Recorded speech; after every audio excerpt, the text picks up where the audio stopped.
Hello everyone, hope you're doing well. Today we are back looking at the suggestions passed to the developers in August of 2019, and after looking at the aviation, the ground vehicles and the naval stuff, it is time to have a look at the map's missions and, well, mechanics part of it. So now, one thing I will say is Coke Spray himself, who is the lad who puts together this list, made a suggestion about the naval operation new game mode in April. Now, this is perfectly formatted.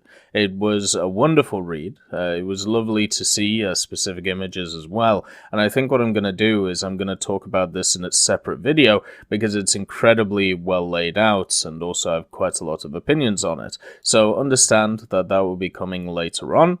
And just as simple as that. So let's get started on the other suggestions which have been passed to the developers. The first one is from Tiger6, and it's a simple idea, making exchangeable user skins not just for vehicles but also for other areas such as tank crewmen. You can see here that the example that is used is the Sturmpanzer II, and he wants it to be more immersive, so he wants to be able to add the Afrika Korps themed crew skins. Now, obviously, through user skins, you would be able to do this in some certain way, but what would be actually lovely to do is if they offered these in some form of pack form. I definitely think if you want to add this into the game, you could easily make it beneficial for both parties. You can make it incredibly cheap, or you can make it unlockable. So if you get so many kills, you can, let's say, unlock a specific squad of people who are from the Afrika Korps, or for a vehicle. So you could either do that just like the standard camouflages are like in the game, or you could maybe do it for a small price of like 50G or something, basically putting in the idea that he's talking about, being able to reskin, the actual people in the vehicles, but at the same time making it so it is also economically viable for the company doing it. Overall, I think it's a good idea. You could even put them in boxes and stuff, such as the Gaijin Market things. Overall, I do like it. More variations, more customization is always good in War Thunder. The next idea is from Landcake, and it's talking about a dynamic BR system based on installed modifications. Now, this is something that I've talked about many times, and I do agree with a system which would have a dynamic BR set. Generally, it would rely on specific modifications on individual vehicles. When you use those specific modifications, you would have a different BR compared to before. This means that a stock vehicle would have a different BR to a spaded vehicle to make sure that the stock vehicle experience is better. Because right now, the way that the BRs work, they're stationary for each vehicle. So if you have a vehicle that is stock at 8.7, it is also 8.7 and spaded. But the two vehicles, even though they are technically the same, with full modifications are completely different. And now with even more modifications on top of what we already have. Think about this, right? So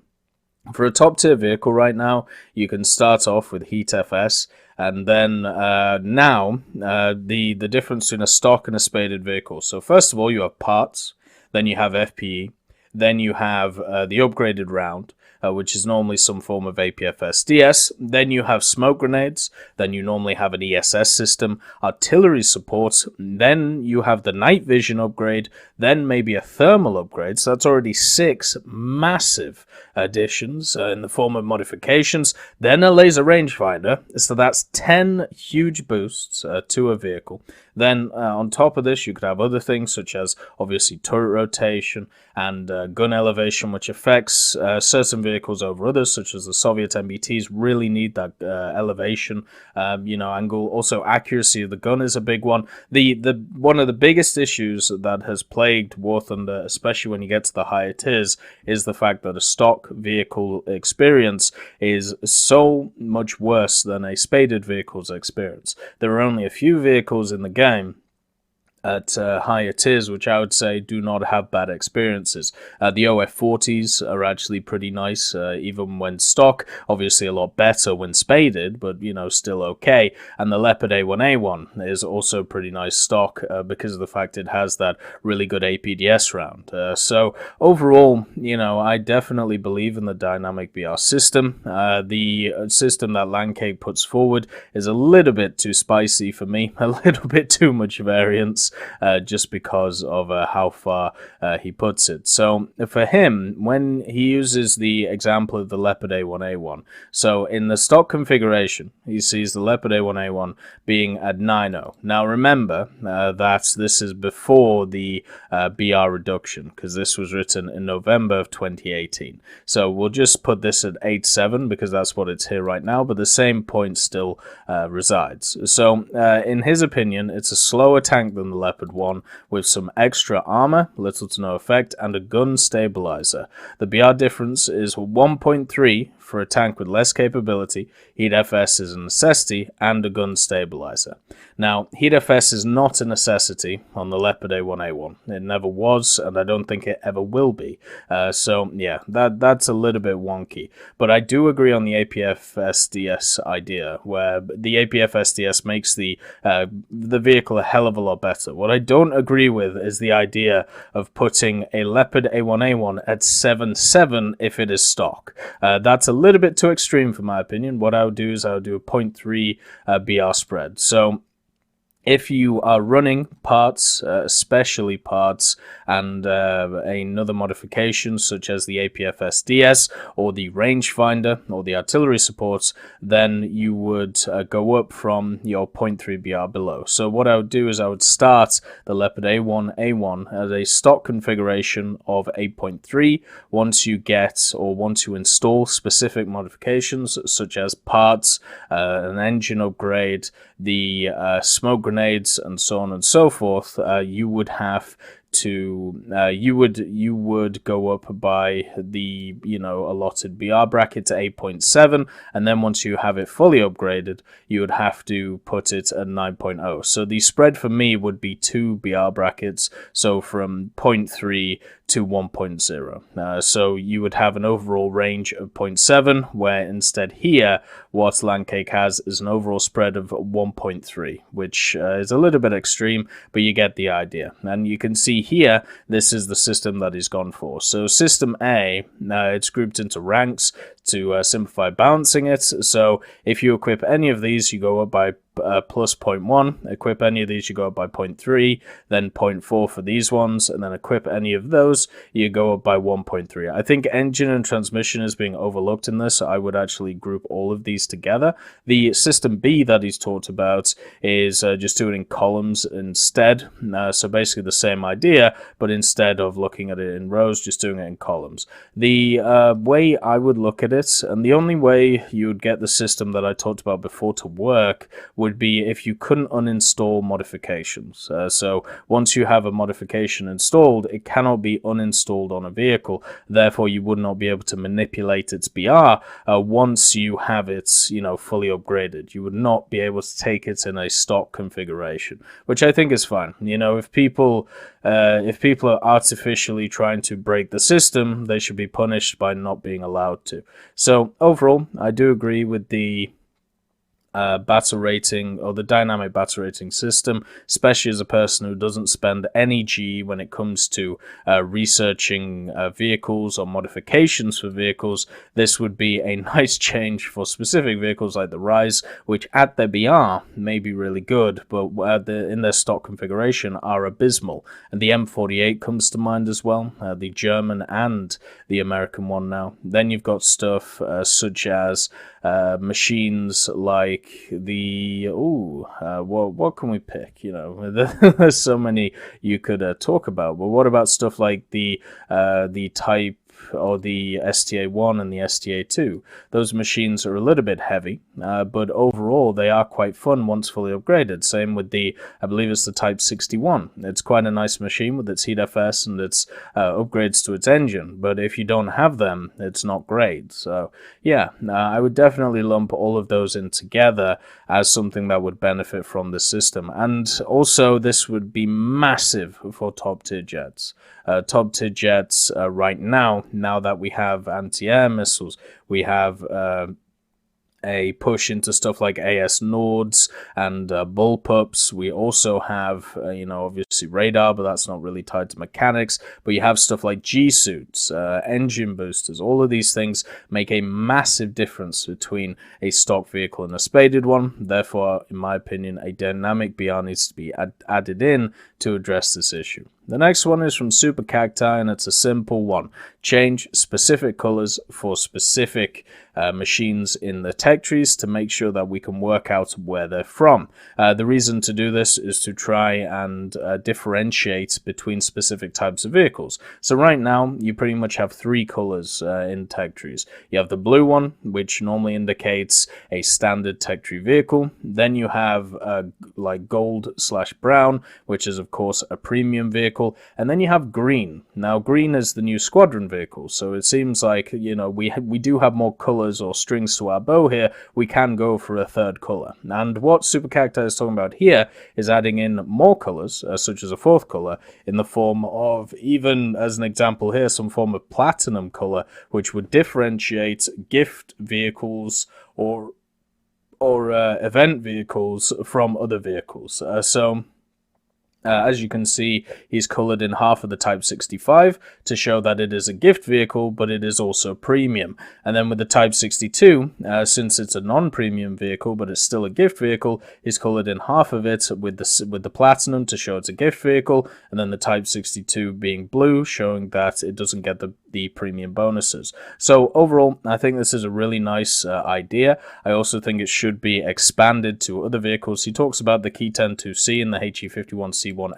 These machines were hidden in the tech trees a long time ago, along with some of the other planes from the German trees, such as all the Italian planes, and then of course all of the Soviet machines that were taken out, some of the lower tier SB2Ms, and also I think some years were taken out as well. But the main thing for me is we should have a specific color for them as well. So vehicles that have been hidden, they should have a different color from gift vehicles, and this would just mean that we could differentiate between them easier. It would be very easy to create a color code if people are confused by it, so therefore why not? It just makes everything more precise, it makes everything easier on the eye, and makes people less confused when it comes to what vehicles are from where. Because I get comments or DMs from people where it's like, where did you get the Type 65 from? That's not in my tech tree. Or the TV, where's that from? Or the Type 62, just to name a few out of this picture. And I have to explain to them, it was in this event over there. It would be much better if there was just a color code for it, so people could match the color to what the vehicle is from, whether it be event, removed from the tech tree, or so on and so forth. The next idea is from Sam93931, and it's talking about RWR, and which is a simple idea, the radar warning receiver. What this would do is, this is actually already in game. It was added in recently for helicopters, but I'm guessing obviously the time of this post, which was in 2018 March. So we're talking about, over a year ago at this point. This was way before RWRs were in game, or at least the passive radar idea was even in game. So what he wants to do is to add it in for aircraft to make it so you kind of know when something's either locked onto you or when a missile is coming in. Basically an expansion of the system which has just been added for helicopters. So it's nice to see that his suggestion is kind of come into game in a way, but also it does need to be expanded upon. The RWR in game right now is very, very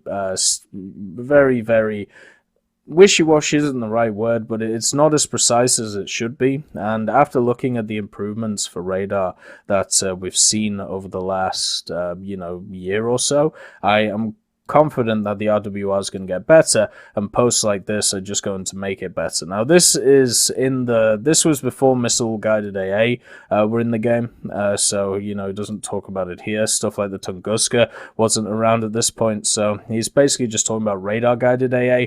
Obviously, we will have we'll have more and more stuff added in when it comes to RWR, but I think this will be required for planes as we go forward, just as an early warning system.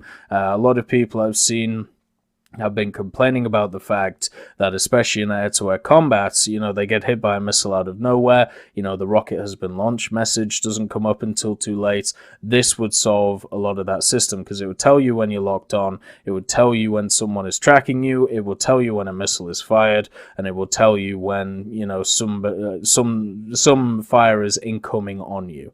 So this would fix a lot of problems to do with that stuff. And also RWR, I never realized how many different symbols there were. There are a ridiculous amount of symbols, which I suppose makes sense at the end of the day, because of the fact that you can have so many different things shown on the radar. But it's really interesting how you have like a AAA threat that is tracking locked onto your aircraft and is a primary threat, and then an SA-10 Big Bird search radar that is not tracking locked onto your aircraft. It's the newest threat present, however it's not a primary threat. Then you've got laser illumination, you've got specific vehicles such as of course the Shilka and the Tunguska. So overall it's just really interesting how you have so many different things on just one little screen, and the more precise RWR gets in the game, it can only be better for those top tier players. Talking about another top tier mechanic, this is from Miki Hoshi, and this is talking about the LWRs, or the laser warning receivers. Now, this is a form of an active protection system, a passive protection system, or a passive defense system. And the idea is there is a bunch of vehicles that are in game now. The one used in this example is the Type 90, because this was talked about in June of 2018. So the Type 90 had just been added, and the Type 90 does have an LWR system. Now, the LWR system basically tells you if you have a laser-guided weapon coming towards you, or you have been range-found by a laser, or at least that's how it would work in the game. So if somebody has pinged you with a laser, the system will tell you that you have been pinged. It doesn't really tell you much else when it comes to the game, but it also means that your automatic defenses will be fired off, and this, most cases in the game, will look like smoke. So the example that is given here is you get pinged from the left-hand side from a system which has tracked you. So you have been laser range found, or you have been targeted or designated by a laser. Then it will say laser warn at the top. Then it will give you the general description of where that laser has come from. Then what will happen is the active protection system will fire off the smoke, and you can decide what to do with that information.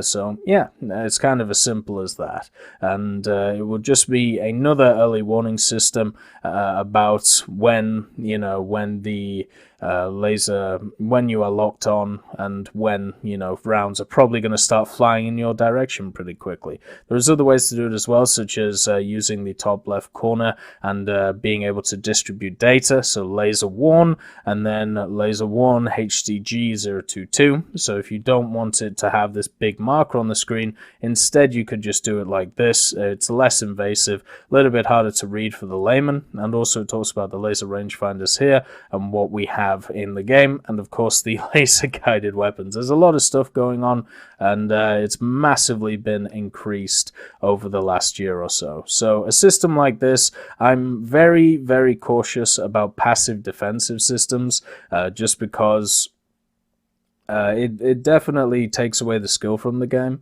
You know, there's nothing stopping a person just keeping it going at all times and having it as an automatic system, and that just basically means that you're going to get a ton of people popping smoke everywhere. It's going to get crazy confusing incredibly fast, and people are still not going to be able to work out what's going on. But yeah, overall, I think it's going to happen. It is a matter of time. The only question is, how passive is it going to be? I'd much prefer some form of active system where you have to contribute more than just turning it on. The next one is from Murray 2. And this is talking about ESS. Now, he believes that ESS in the game right now is not implemented very well.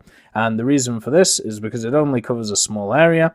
The general idea of a cooldown for ESS doesn't really make a lot of sense. It's got limited usage because of the cooldown, and it can't be replenished at a cap zone. So for him, what he wants to do is to make it a bit more realistic. So in real life, it can be used as long as the vehicles have fuel. But allowing players to do that might give some trolls a very good tool for trolling, he says. Now, he says that he hasn't seen anything which is close to this, and that may be because the system he's proposing isn't in the game yet. But let's just say one of the arguments against the idea of giving you unlimited ESS is people would just run it constantly and just fly about the place. And I think it's a decent argument. Also, frame rate is a problem at that point because there'll be so much smoke around. You know, if you've ever been around a bunch of people and they've all fired smoke at the same time, it's a horrific experience when it comes to your frames. So imagine just like 3 people running around with ESS. It would also mean that once somebody is on a point, it will be very hard to dislodge them because there'll just be smoke everywhere. The actual suggestion he has, though, to combat this idea of being able to put it on at all times, because obviously we don't have limited fuel in the game, is to limit it to about 1 minute of usage. And this 1 minute of usage would replenish over time. So let's say you have your 1 minute of usage, you use your ESS system for 10 seconds, then you turn it off because it'll be a toggle on and off idea. So that means you have 50 seconds left, and then over time in the battle, that 10 seconds will replenish. So the idea is, instead of it going on cooldown, instead of it not being able to replenish the cap zones, you instead just limit it to, so you can't just run it constantly. Instead, you have to run it a little bit tactically, and it does come back over time. So pretty similar to the new electronic system we have when you turn the engine off, where once you turn it back on, you know, you get more electrics or you get more energy in the system going. That would basically be how the CSS system works, apart from when you turn it on, it's, you know, the number goes down, and then when you turn it off, your number will start slowly rising again. I think it's a good idea. I would like to see it implemented in the game over the current system, where ESS, it's very hard to work out exactly where to use ESS, because you pretty much give away the position that you're in very quickly if you use it. And also, if you want to use it in any coordinated way, it's not that easy to do unless you're running a 4-stack. So for me, changing it to make it more realistic and also give it a bit more of a purpose would be the way to go with it, because then you could control it more. Therefore, because players can control it more, it's better. The next one is from Typhoon Crow, and it's talking about expanding national voiceover options in War Thunder. So this was posted in 2016, so a long time ago, and this was when they first started implementing different countries' voice lines for tanks. So you'd actually have, you know, if you were reloading your gun, you'd hear your commander speak German, you know, in your vehicle, instead of being stuck with some English guy. I think one of the wonderful lines that I will never forget was "Load Sabot, load Sabot." All of my British tankers being, of course, Americans for no apparent reason, and telling me to load Sabot every time I tried to switch ammunition types. And load HEP. Load HEP.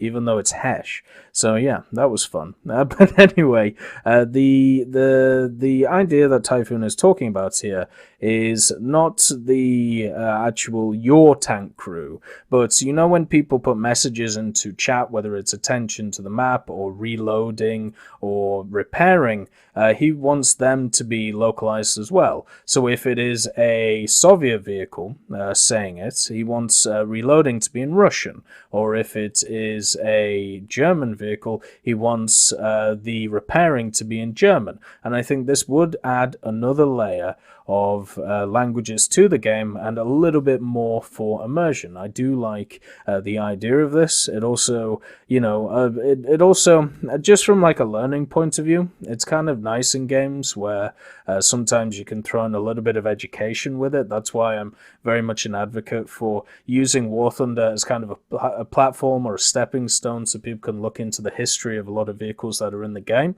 and also why it is nice that we do have these different language lines, because you can actually work out, certain words in separate languages, which is always lovely. So for me, I love this idea. Would like to see it implemented in the game, and hopefully it does. The last suggestion is from HE162, and it's a simple one. Basically just improving the track sounds from vehicles when it comes to War Thunder. The fact is, with the new sound updates, we've had a lot of stuff which has been added to War Thunder in some very positive ways. The aircraft in general, I think, sound a hell of a lot better. The tanks, the balance on the volume's a little bit off, but it's still doing pretty good. It just needs a little bit work on the gun volume and also engine volume. Doesn't seem to stack up too well. But this post is basically about the effects. Oop, hey Bernard. The effects of tracks on different terrain. And he gives 2 videos here, and if you want to watch them, please do, because it does give you an idea. I'll play this one for 5 seconds. I'm sure this will get copyright claims, so if this is muted, I apologize. There's nothing I can do about it.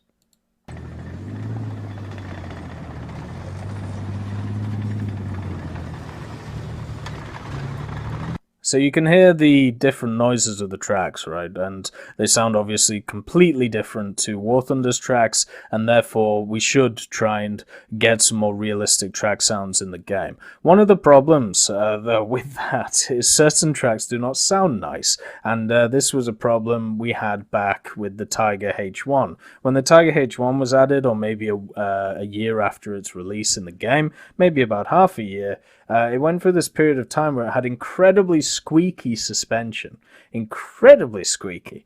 Which pretty much meant that it just hurt to play sometimes, because it would actually hurt your ears from the amount of squeaking that it did. And obviously, in real life, this squeaking was definitely something the Tiger was known for, depending on what Tiger you were talking about or what tank commander you were talking to. So the problem is you need to try and balance, the realistic sounds with a little bit of gumption to make sure that your brain doesn't fry while using specific vehicles. Like, I don't want to hear explosions over and over and over again, and I don't want to be affected by tinnitus if I'm in a War Thunder battle. So overall, yeah, I do want new sounds for the tracks, but we do need to be sensible about it. You can't go full realistic, otherwise we'll end up with people with shell shock. So overall, we have some great suggestions here. A lot of really lovely stuff, a lot of customization, and a lot of additions to existing mechanics and new ones. Great job, everyone. Really enjoyed reading through this month. I thought this month was wonderful. A lot of lovely stuff on offer. I hope you all have a wonderful day, and I'll see you next time. I'd just like to thank Ambrosius McClellan, B. Young, Blackie, Daniel Stanton, John Ryman, Joseph Anders, Martinez, Mopar 1969, Moxie, Super Cacti, Uyans Terry, and Elove Goats, and of course Seductive Trash Can for supporting the channel.